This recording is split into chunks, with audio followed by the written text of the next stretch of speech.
출근길 뉴스를 종합해드립니다. 깊이 있는 뉴스 YTN FM 출발 새아침. 신유의 출발 새아침 3부 순서 시작합니다. 오늘 낮은 어제보다 5도 정도 올라간다고 하죠. 주말에도 고온 현상이 계속된다고 하는데요. 이건 태풍 때문이라고 합니다. 태풍 란이 오키나와로 북상했고 그 영향으로 한반도 서쪽은 고온 현상이 발생할 거라는 건데요. 그래서 이번 주말은 전형적인 가을 날씨보다는 초가을 날씨가 될 것 같습니다. 계절이 거꾸로 간다는 얘기인데요. 계절도 태풍 때문에 거꾸로 가는 경우가 있듯이 우리가 사는 세상에 관한 얘기, 그러니까 역사도 거꾸로 가는 경우가 있을 수 있습니다. 하지만 국민들이 정신을 바짝 차리면 이런 일들을 최소화시킬 수 있을 텐데요. 지금 세계와 한반도는 어떤 방향으로 나아가고 있는지 잘 지켜봐야 하는 이유도 여기에 있습니다. 신유의 출발 새아침 3부 순서 시작합니다. YTN 라디오 신율의 출발 새아침. 이 뜨거운 불길, 한 치 앞도 보이지 않는 연기 속에서 일하는 소방관 분들이요.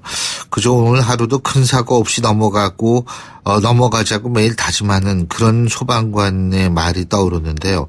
그런데 이렇게 목숨 걸고 일하는 소방대원들한테 수리비 물어달라고 하면서 피해 보상을 하는 경우가 많아서 소방대원들의 물적, 심적 피해가 만만치 않은 상황이라고 합니다.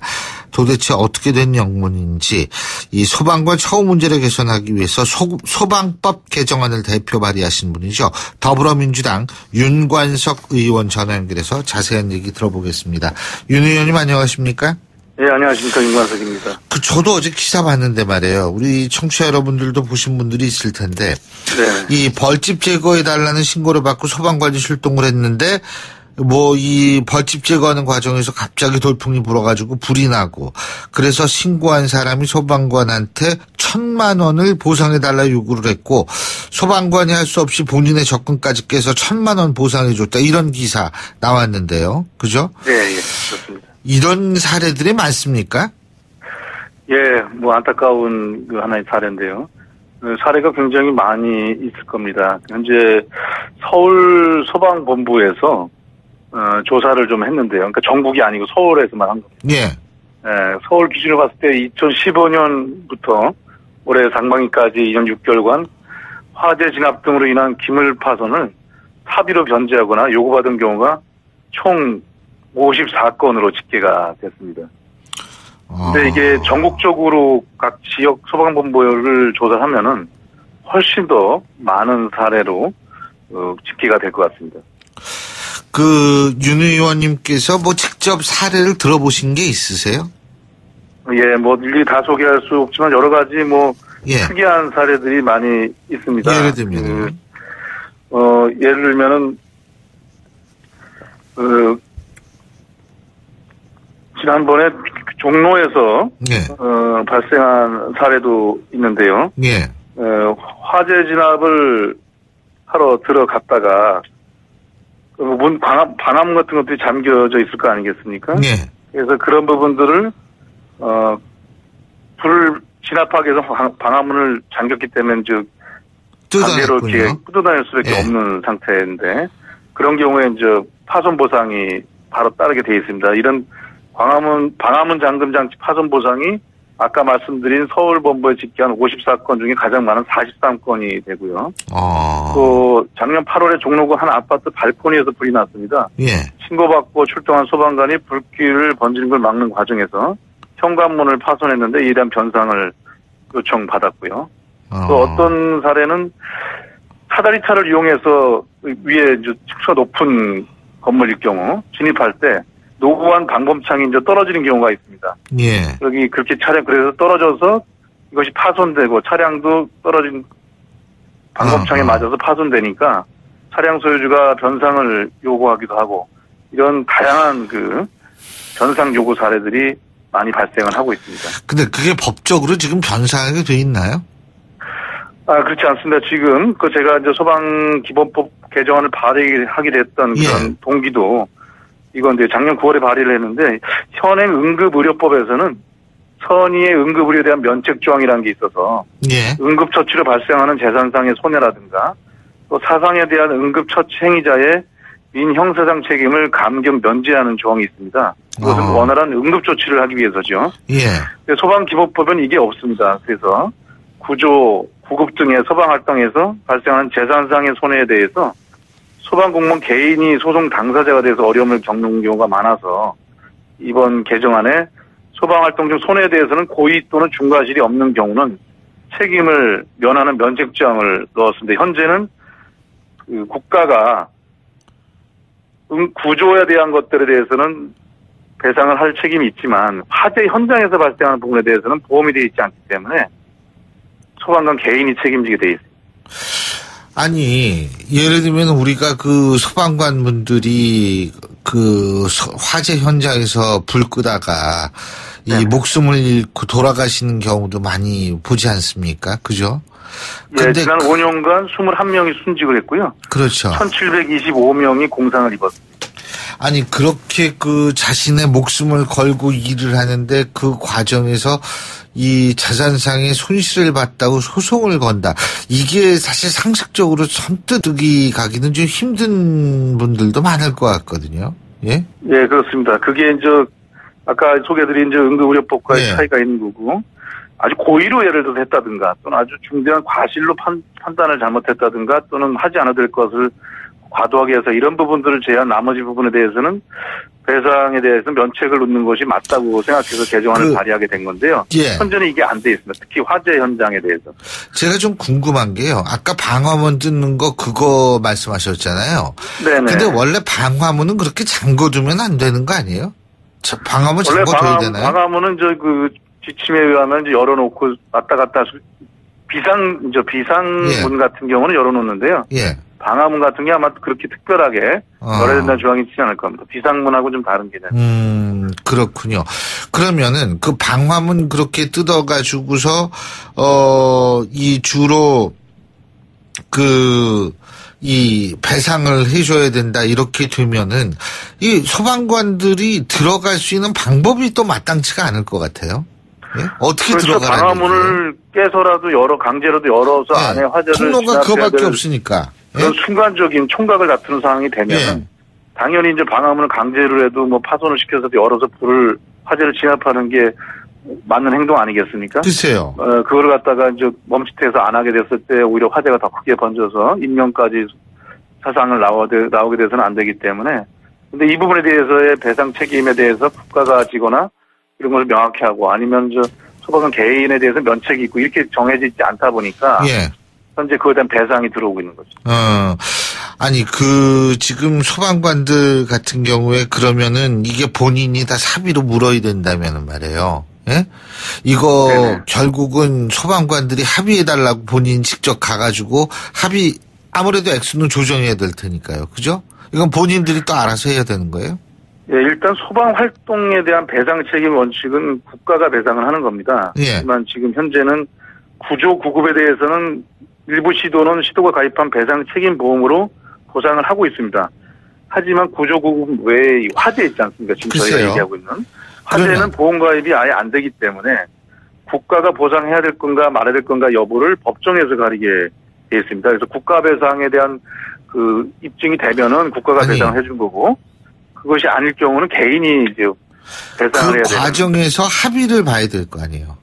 얼마 하느냐, 얼마에 이 보상을 하느냐. 예, 그렇습니다. 그러니까 아까 이제 벌칙 같은 경우 1,000만 원으로 이제 합의를 봐서 이제 개인이 물어준 경우가 되겠고요. 결국 그러니까 소방관 개인이 합의도 봐야 된다는 얘기 아니에요. 예, 그렇습니다. 그리고 또 이게 소방관들이 현재 조사에 충분하게 자신들이 개별 변상한 거를 다 지금 보고하고 있지 않는 것 같아요, 보면은. 왜냐하면은 자기가 배상 책임이 국가가 있다고 해서 파손 부분에 대해서 절차적으로 보고를 했는데 이게 만약에 개인의 책임으로 되게 됐을 때 거기에 대해서 여러 가지 또 불이익이 있을 가능성이 있으니까 이것을 갖다가 좀 숨기는 경향이 있습니다.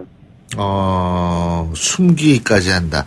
그러니까 이게 소방관들 같은 경우에는 이중적 스트레스에 시달릴 수밖에 없을 것 같아요. 현장에 있어서의 어떤 그런 위험 부담을 안아야 되고 또 이 보상 문제 같은 경우 이거 발생할까봐 또 스트레스를 받아야 되고 발생하면 또 보상을 해줘야 된다는 차원에서 스트레스를 받고 이거 이래가지고 어떻게 일을 하겠어요? 네? 개인적 변상에 대한 응답이 저조한 이유가 개인 변상을 하지 않고 상부에 바로 보고했을 때 네. 본인 잘못이 아닌 게 명확하게 입증이 빨리 되면 상관이 없는데 그것이 잘 입증이 되지 않고 여러 가지 복잡한 과정이 발생하게 되면은 여러 소방관들이 감당하기 어려운 상황이 발생할 수 있기 때문에 예. 이런 부분에 대해서는 그냥 사비 변제를 하는 경우들이 꽤 있는 것으로 이렇게 되고 있습니다. 지금 우리 윤관석 의원님께서 발의하신 소방법 개정안 이거 통과 빨리 돼야 될 것 같은데 지금 어떻게 보십니까? 뭐 한 1년 가까이 되고 있는데 아마 1년이요? 예, 작년 9월에 했으니까. 누가 뭐 이걸 반대해요? 일단은 뭐 일부에서는 이제 과실의 종류와 범위를 좀 명확히 해서 국가배상이 책임이 돼야 되지 않겠냐라는 좀 법적 의견을 갖고 있는 것 같습니다. 그래서 이 부분에 대해서 입법 기술적으로 좀 더 보완해 나가서 하더라도 이 법은 빨리 통과가 돼서 현장에서 총각을 다투는 구조 활동, 화재 진압을 하는 소방관들에게 힘이 돼야 될 거라고 생각을 하고요. 예.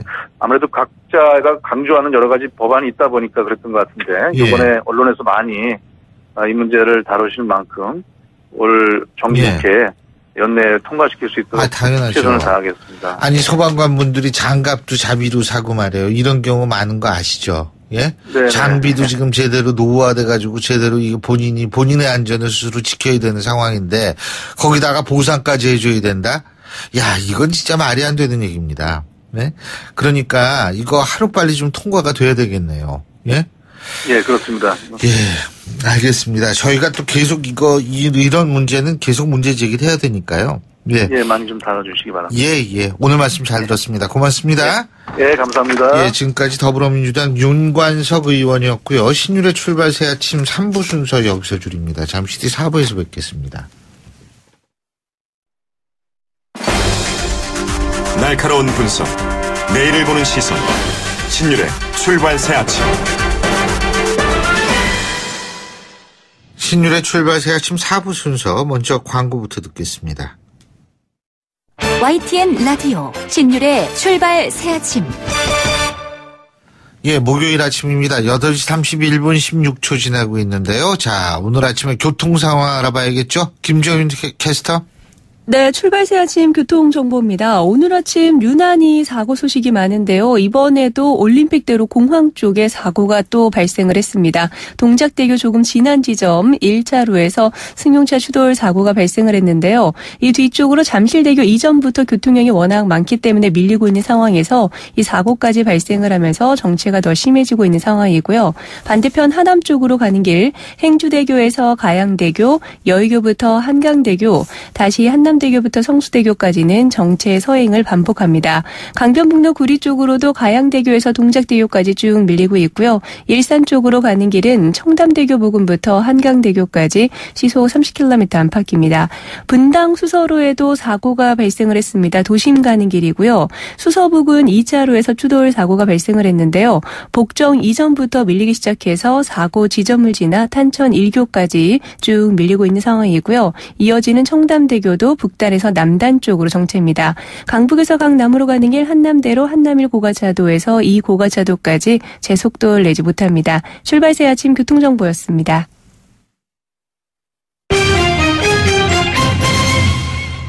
경제뉴스 알아보겠습니다. 한국경제신문의 정인설 기자 스튜디오에 나와 계십니다. 어서 오십시오. 안녕하세요. 예, 정부의 일자리 대책 중 하나로 사회적 경제 규모를 늘리겠다. 지금 정부가 이런 얘기를 했죠. 많은 화두를 지금 던지고 있는데요. 예. 어제는 이제 문재인 대통령 주재로 일자리위원회가 열렸는데 여기서 이제 일자리 정책 5년 로드맵하고 사회적 경제 활성화 방향을 의결을 했습니다. 예. 크게 두 가지를 보자면 창업 많이 하겠다. 혁신 창업 많이 시키겠다는 거고 두 번째가 사회적 경제 활성화 방안입니다. 사회적 경제가 뭐냐. 우리에겐 좀 낯선데 이미 사회적 경제는 지금 교과서로도 나와 있어요. 인정교과서라고 해서 서울시하고 서울시 교육청에서 사회적 경제라는 교과서가 사회적 시장 경제는 독일이 사회적 시장 경제예요. 근데 사회적 경제라는 단어는 저는 사실 조금 생소한. 맞아요. 그 지금 말씀하신 딱 그거예요. 시장 경제를 좀 보완하는 사회적 형태. 시장 경제. 그러면 사회적 시장 경제라고 얘기하는 것이 사실은 정확한 표현이죠. 독일에서 시작한 건데. 지금 현재 그 맞는 말씀인 것 같고요. 시장 경제는 자유 경쟁을 원칙으로 하는데 사회 경제는 그 이후에 이제 공익적인 어떤 그 국가가 시장에 약간 가미하는 간섭을 거죠. 한다는 거죠. 맞습니다. 네. 예. 그래서 이번에 이게 된 게 양극화도 해소하면서 동시에 일자리도 창출할 수 있는 방안이 사회적 경제다. 사회적 그게 대표적인 게 사회적 기업하고 협동조합이거든요. 이런 부분을 좀 활성화시키기 위해서 사회적 경제 조직을 지원을 하고 금융 지원을 하겠다는 겁니다. 5년간 사회적 경제 관련 조직에 최대 5천억 원 정도 보증을 하겠다라고 했습니다. 그렇군요. 그러면 뭐 사회적 경제라고 그러셨나요? 이 사회적 경제 조직의 실태는 어떻습니까? 일단 협동조합이 가장 그래도 귀에 익는 얘기들입니다. 뭐 우리 보면 생협도 있고 뭐 많죠. 동네에 네, 보면 요새. 또 관련해서 요즘 뭐 유기농 관련 이런 공동체들이 많잖아요. 맞아요. 이런 게 되게 많고요. 그리고 우리 뭐 박원순 시장이 시작했던 뭐 아름다운 가게 이런 것도 다 그런 형태에 이를 수도 있고요. 그런데 중요한 거는 이렇게 많은데도 불구하고 자립하는 게 많지 않다는 거고 대부분 이제 지원금, 국가 보조금이 끊기면 가만히 그냥 이게 자생할 수 있겠느냐는 거죠. 그리고 또 지원금 예산 나눠 먹고 그냥 먹튀를 할 수 있다는 거예요. 도덕적 해이라고 할 수 있잖아요. 그래서 뭐 좀비 협동조합이 있다 이렇게 비판하는 사람들도 있습니다.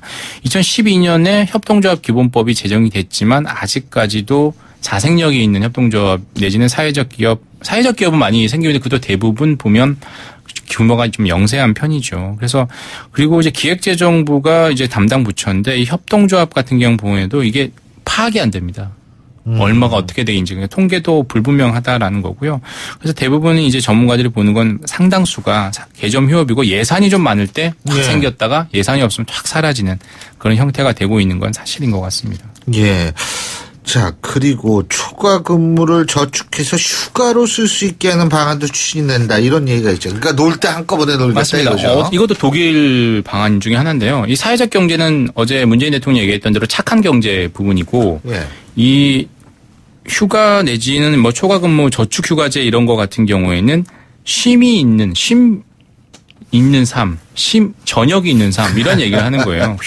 그러니까 이게 독일에서 시행되고 있다는데 근로시간 저축 휴가제라는 겁니다. 이게 문재인 정부 때 뭐 처음 얘기하는 건 아니고요. 이명박 정부, 박근혜 정부 때 다 있었습니다. 2010년부터 이런 저축 휴가제 말이 있었는데 뭐냐 연장 근무하고 야근했으면 이걸 휴가로 전환을 해서 나중에 휴가를 몰아 쓸 수 있게 하자. 연차 안 썼으면 나중에 돈이라도 주거나 아니면 휴가를 모아서 쓸게 하자. 라는 게 이론인데 현실은 그렇지 않다는 거고요. 그런 문화가 지금 정착이 안 돼 있는 거죠. 독일에서는 이런 근로시간 저축 휴가제가 제법 잘 시행되고 있다라고 하는데 이걸 법제화할 수 있을지 기업의 어떤 경영 자유 이걸 침해하는 거 아니냐 이런 논란도 있을 수 있거든요. 근데 이게 또 2010년에도 한번 추진됐었는데 이명박 정부 때 다시 한번 그 어떤 모멘텀을 받았는데요. 어떻게 계속 진행이 될지 봐야 될 것 같습니다. 자, 그리고요. 우리나라가 환율 조작국으로 지정되지 않았죠, 어제. 맞습니다. 어제 아침에 전해진 소식인데. 맞습니다. 그 4월, 10월 미국이 두 번 이제 결정을 하는데 중국, 일본, 독일, 스위스, 한국이 항상 관찰 대상국입니다. 여기서 뭐 계속 관찰 대상국이면 뭐지 환율 조작국이 되진 않았는데 대만이 4월에는 들어가 있었는데 이번에 빠졌어요. 근데 한국은 작년 4월부터 4번 연속 관찰 대상국에 들어가 있고요. 이제 요주의 국가라는 거고요. 항상 4월, 10월 하면 생각나는 게 위기설이거든요. 이때 딱 두 개 맞물리는 게. 우리나라 위기설이 하도 다양해요. 네, 저도 설 중에 하나도 정인설이니까. 근데 위기설, 저는 그래도 대부분 위기설 같은 경우는 이제 믿지 못한다는, 믿을 필요가 없다는 거잖아요. 근데 4월 항상 북한 관련해서 이슈가 있고, 관련이 또 플러스이니까 항상 환율 조작국 관련 이 부분. 그래서 항상 4월 이기설, 10월 이기설 이렇게 있습니다. 근데 이번에도 뭐 잘 넘어갈 것 같아요, 10월도. 중국도 빠졌죠. 맞습니다. 중국은 항상 넣겠다. 특히나 트럼프 대통령은 취임 첫날 중국을 환율 조작국으로 지정하겠다라고까지 대선 때 얘기를 했는데, 두 번이나 하면 그냥 넘어갔다는 거죠. 사실상 허언이 되고 있는 것 아니냐라는 건데 이유는 북핵 문제 해결을 위해서 계속 이 환율 조작국 문제를 지렛대로 삼아서 계속 중국을 어떻게든 조정 내진 통제를 하려는 수단인 것 같고요. 한국도 한미 FTA와 이 안보를 가지고 왔다 갔다 하면서 미국이 원하는 방향으로 끌고 가려고 하는 어떤 수단이 되고 있는 것 같습니다. 자, 그리고 문재인 정부가 항상 주장하는 게 일자리 창출인데 취업자 수가 늘었어요. 그죠? 맞습니다. 근데 내용을 보면 단순 일자리가 주로 증가했다. 이런 분석이 있죠. 9월 취업자 증가폭이 30만 명대를 회복을 했습니다. 그러니까 작년 같은 9월보다는 뭐 31만 명 늘었고 8월 이 전달보다는 21만 명 늘었다라는 건데 이 8월에는 21만 명 늘었는데 그 증가폭보다 훨씬 컸다라는 거고요. 이유는 말씀하셨던 것처럼 그 단순 노무 종사자가 거의 절반 이상이었다라는 거에서 일자리 질의 문제는 좀 문제로 지적이 되고 있고요. 이유가 뭐냐? 첫 번째는 8월에는 좀 비가 많이 왔는데 9월에는 날씨가 좋아서 건설업, 일용직 일자리가 좀 많이 늘었다는 거고요. 두 번째는 추석이 들어가 있었잖아요. 택배 일감이 증가한 게 뭐 일자리 증가의 어떤 요인, 이유가 되지 않았나라는 분석입니다. 예. 근데 청년 체감 실업률은 오히려 이게 통계 잡힌 이후로 최고로 높다 그러더라고요. 맞습니다. 2015년 9월부터 이런 체감 실업률이라는 지표를 보조 지표로 쓰고 있는데 이게 9월에 21.5%예요. 그게 1년 전보다 0.2%포인트 늘어난 건데 21.5% 이 수치가 2015년 9월 이후 최고치라는 거고요. 그러니까 보면 이제 취업 경험이 아예 없는 실업자가 많이 늘고 있다는 거고, 그래서 한번 취업에 실패하면 뭐 다시는 일자리 얻기 어려우니까 취업 포기, 뭐 구직 단념자로 이어진다라는 겁니다. 아휴, 참 이거 빨리 청년 실업률 해결을 해야 되는데 서울시가 택시비 인상 추진한다고 그러네요. 2013년 10월에 현재 지금 2,400원에서 현재 3,000원으로 올렸었는데요. 4년 만에 다시 인상하는 방안을 추진하고 있다라고 하는 겁니다. 물가 인상을 반영해야 된다라는 게 이제 택시 회사들의 주장이고요. 오늘 이제 택시 요금 인상을 안건으로 한 택시 정책 심의를 연다고 하는데 크게 두 가지 방안을 두고 논의를 한다라고 합니다. 일단 3,000원에서 500원 올리는 방안이 있고 아예 올릴 바에 확 올리자. 최소 4,600원까지 올리겠다라는 안이 있는데 현재로서는 이란에 좀 무게를 두고 있는 것 같고요. 더불어서 오늘은 또 금융통화위원회가 열리죠. 기준금리 그리고 우리나라 성장률 전망치를 어떻게 할지 오늘도 주목이 됩니다. 예, 잘 알겠습니다. 오늘 말씀 잘 들었습니다. 고맙습니다. 감사합니다. 예, 지금까지 한국경제신문의 정인설 기자였습니다.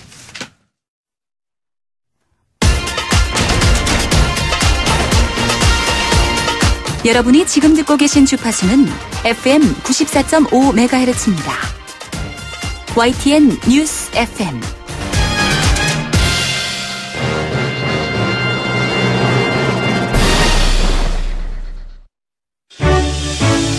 역사의 시선으로 뉴스를 읽어봅니다. 히스토리 뉴스. 이 자식둔 부모 혹은 취업을 앞둔 우리 청년들이 들으면 가장 속상하고 기운 빠지고 정말 인생 자체를 되돌아보게 하는 얘기가 있습니다. 이 백을 이용한 취업 특혜인데 말이에요. 이 최근 금융권까지 채용비리 정황이 드러난 문건이 공개가 됐는데 뭐 고위직군의 자녀는 물론 지인의 자녀, 처조카, 조카까지 이 채용비리 대상 범위도 넓어지고 있는 모양새입니다. 이러한 불공정, 이건 뭐 불공정이 아니라 사실 부모들 입장에서 볼 때 본인들이 무기력감까지 느끼게 만드는 그런 현상인데요. 과거엔 어땠을까요? 관련해서 역사학자 전우영 교수님과 얘기 나눠보겠습니다. 어서 오십시오. 네, 안녕하세요. 이 고위공직 자제, 그리고 돈 있는 사람들 자제, 백으로 취직하는 거 말이에요. 예? 과거엔 어땠습니까? 어제 오늘의 일은 아니죠. 굉장히 긴 일이고요. 사실은 이제 한국 사회가 농경 사회에서는 이게 뭐 직업 자체가 기본적으로는 대물림이죠. 부모가 농사꾼이면 자식도 농사꾼일 수밖에 없고요. 그러니까 직업 구조가 변화하고 이른바 이제 농업 중심 사회에서 산업 사회로 이행하는 과정에서 최초의 그 취직제라고 하는 것들이 나오는데요. 네. 그때는 뭐 전부 백이었습니다. 쉽게 말하면 그때는 뭐 공채라고 하는 것이 거의 없었던 상황이라서 무슨 뭐 힘 있는 사람 아니면 이제 친척 중에서 좀 그 백 있는 사람, 힘 있는 사람이죠. 이런 사람들 추천서가 바로 이제 입사 허가증 뭐 이런 것처럼 되는 시절이 한동안 있었던 거죠. 그러니까 이게 어제 오늘의 일이라고 할 수는 없고요. 그런 형태의 이른바 인맥 중심의 취업 제도를 바꿔나가기 위해서 만들어진 것이 공채라고 하는 채용 제도잖아요. 그러니까 공채가 나름대로 자리를 잡아가던 상황에서 그게 한두 세대밖에 안 된 거죠. 50년도 안 된 거예요. 다시금 이제 근데 이게 그러니까 이제 취업에서 빼기 작용한다고 하는 얘기는 한국 사회에서 얼마 전부터 나오기 시작한 금수저니, 은수저니, 흑수저니 부의 대물림 현상이 심화되고 있다. 이 얘기와 사실은 같은 얘기입니다. 그러니까 이게 학력에서 또는 이제 취업에서 그 이후에 승진해서 모든 영역에서 부모가 가지고 있는 사회적, 경제적 자원들을 동원해서 자녀들에게 더 유리한 기회를 제공해주고자 하는 그런 욕망들이 또 그걸 허용할 수 있는 좀 부패한 사회 분위기와 맞물리면서 다시 나타나는 현상이 아닌가 이렇게 생각이 됩니다. 야, 근데 이거 아니 진짜 있잖아요. 이거는 이 부모마저도 무기력감에 빠지게 하는 거거든요. 대다수 부모를 무기력감에 빠지게 만들죠. 이런 거는 사실은 이게 사실 우리나라 전 좀 안타까운 게 문제 터지면 막 그러다가 또 이런 문제 금방 잊어먹어요. 잊어버리면 안 되죠. 이거 그리고 사실은 뭐 국회의원이라든지 고위공직자들 그랬던 게 이게 터진 게 한두 번이 아니거든요. 그러니까 이게 사실은 5, 60년 전에 사라졌어야 될 문화고요. 또 거의 사라졌던 문화예요. 그러니까 1950년대, 60년대 막 이제 상경했을 때, 막 서울로 인구가 몰려올 때, 이제 어떤 분이 이제 회고록에다 그런 내용을 썼어요. 시골에서 서울로 올라오는데, 올라가거든 어느 국회의원 찾아뵙고 꼭 인사드려라. 예. 그럼 그 국회의원이 누굽니까? 그랬더니 우리 문중의 어른이시다. 내 얼굴도 한번 본 적 없고 사돈의 팔촌도 아니에요. 그러니까 친척관계도 아주 먼데 우리 문중분이 국회의원이니까 찾아가서 인사드리고 그리고 내가 편지를 썼으니까 보여드리면 뭘 줄 거다. 이렇게 말씀하시더라고요. 물론 이제 본인은 그 당시에 그 국회의원 사무실 문턱도 못 넘어보고 쫓겨났다고 얘기를 합니다만은 그 당시 분위기가 그랬어요. 시골 분위기들이. 그리고 실제로 60년대, 50년대까지는 그렇게 해서 국회의원 추천서 한 장으로 취업되는 사람들이 굉장히 많았죠. 근데 우리가 특히 이제 그 민주화 이후에 이런 식의 국회의원들의 부당한 특권, 부당한 압력 행사 이런 거를 좀 정리하는 작업들을 사회 전체적으로 조금씩 해왔던 거거든요. 감시하고 했던 건데 그게 그래서 이제 민주주의가 진전되면서 상당히 줄어들거나 거의 없어졌던 것으로 봐왔는데 이제 근래에 다시 부활하는 조짐을 보였다는 것이 문제고 그래서 이건 부활해서 하나의 관행이나 문화로 자리 잡기 전에 굉장히 확실하고 단호하게 처리해야 될 우리 사회가 처리하지 않으면 정말 사회가 활기를 잃을 겁니다. 활기를 잃을 뿐만이 아니고 인생 자체가 허무해져요, 진짜. 이런 얘기 들을 때마다 굉장히 분노를 하는데 근데 그 참 조선시대도 뭐 매간 매직 같은 게 있었잖아요. 당연히 그렇죠. 그러니까 이제 이게 원래 매간 매직이 나왔다는 것 자체가 경제나 사회 전체가 전통적인 중세사회의 틀에서 벗어나고 있다는 증거예요. 그러니까 그전까지는 매관매직이 필요가 없죠. 혈연 중심 사회였고 혈통으로 이어졌기 때문에 부모의 벼슬이 있으면 자식이 자연스럽게 벼슬을 한다든가. 그래도 조선시대에는 그것이 갖는 문제를 알았어요. 부모가 아무리 잘나고 높은 관직에 올랐다 하더라도 그런 능력이나 자질이 자식에게 대물림되지 않는다는 것은 알았기 때문에 이제 음서제라고 했죠. 음서로 사람을 뽑더라도 승진에는 제한을 뒀어요. 그러니까 출세를 하려면은 이제 그 음서로 뽑힌 사람도 다시 과거 시험을 봐서 공채 자격을 획득해야 했던 것이죠. 그러니까 이거는 음서는 그래서 사회적으로 약간의 이제 뭐랄까 차별 대상 뭐 차별이라고 말하는 게 좀 우습지만 벼슬을 주니까 이었지만 매간매직은 또 좀 다른 문제였거든요. 그러니까 혈연적 관계가 없는데 그러니까 높은 벼슬아치와 혈연적 관계가 없는데 혈연적 관계와 비슷한 특권을 돈을 주고 사는 것이 이제 매관매직이죠. 이거는 이제 첫째로는 돈 주고 사는 사람 입장에서 생각을 해보셔야 돼요. 안전해야 됩니다. 그러니까 권력 교체가 작거나 권력 이동이 이제 빈번하면 그래야지 또 돈을 냈다가 헛돈 뿌리는 거 아니에요? 예. 정권 바뀌면 저게 아무것도 아니잖아요. 예. 그래서 이제 이런 상황은 특히 이제 조선 후기 이른바 세도 정치라고 해서 안동김 씨 일문이 거의 100년 가까이 60년 이상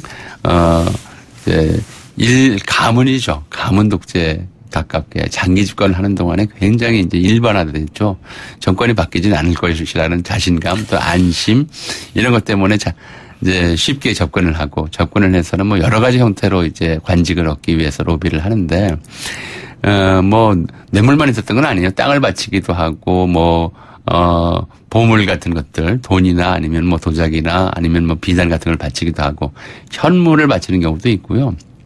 아니면 노동력, 그것도 이제 단순 노동력은 노비들이 있으니까 그런데 겸인이라고 해서 조금 머리 쓰는 일들이 필요해요. 재산 관리라든가 문서 관리라든가 그 밖에 이제 일정 수행이라든가 이런 거를 매년 하면서 무상 노동을 제공하고 그 대가로 나중에 이제 작은 벼슬 하나 받는다든가 이런 일들이 조선 후기가 되면 굉장히 일상화돼서 나중이 되면 이제 왕도 이 문제에 직접 개입하는, 그러니까 개입이라기보다는 가담하는 문제까지 생깁니다.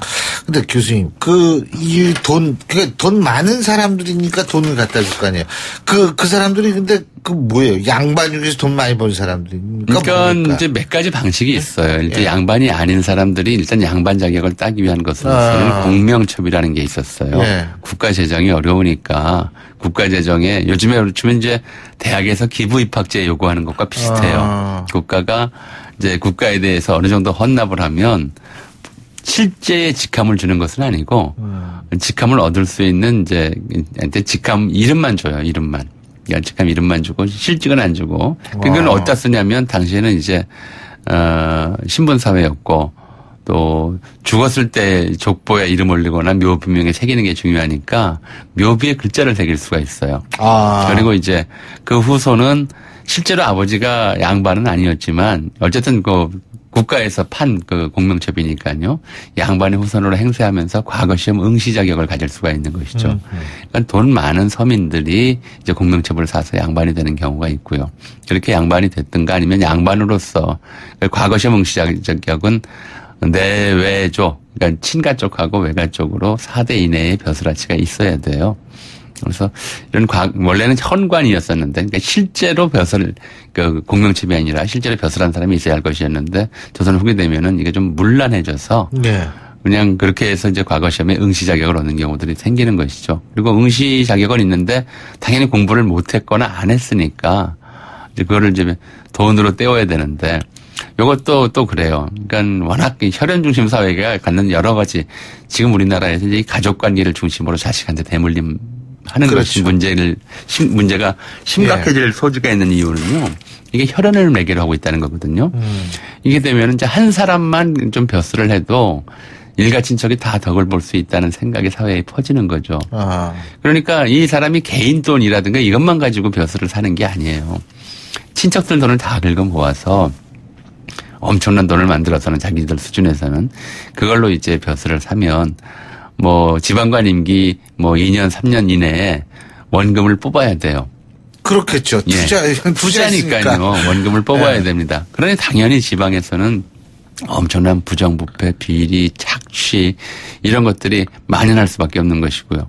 결국 그건 어딘가에 좀 피해를 미치는데 잘 안 보이는. 이 사람은 이제 돈 주고 벼슬을 산 사람과 그 벼슬을 주기로 약속하고 돈을 받은 사람 사이에는 명시적인 계약 관계 비슷한 것이 보이는데 이제 돈 주고 벼슬을 산 사람들이 일반 백성들에게 저지르는 폐악이라든가 이제 무도한 행위들은 이건 이제 전체 국가의 부담으로 넘어가는 거죠. 그래서 이게 어느 정도 심각했었냐면 이제 재밌는 일화가 있어요. 그러니까 고종 때 일입니다.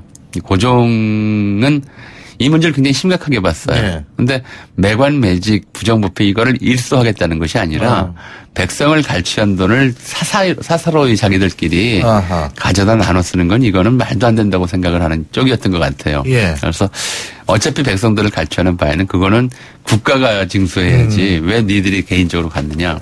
그래서 본인도 직접 이제 매관 매직을 했어요. 벼슬을 만들어서. 진짜 근데요, 지금 전윤 교수님도 그런 말씀 하셨지만, 이거 뿌리 뽑지 못하면은요, 이거는 진짜 이거는 기초가 흔들리는, 사회 기초가 흔들리는 문제이기 때문에. 일단 예. 좀 사회가 발전하기 위해서는 예. 노력하면 성공한다는 신념이 있어야 되거든요. 예. 노력해도 소용없다고 하면 노력을 안 합니다. 예. 예. 오늘 말씀 잘 들었습니다. 고맙습니다. 네. 예. 지금까지 역사학자 전우영 교수님과 함께 했고요. 목요일에 보내드린 신율의 출발 새 아침. 오늘 순서는 목요일에 보내드린 신율의 출발 새 아침. 잠시 후에 광고 듣고 다시 오겠습니다. 벌써 목요일이죠. 자, 이제 내일 하루 지나면 또 주말이 옵니다. 여러분, 신율의 출발 새 아침 목요일 순서, 저희가 준비한 순서 오늘 여기까지고요. 전 내일 금요일 아침 7시 15분에 다시 오겠습니다. 신율이었습니다. 고맙습니다.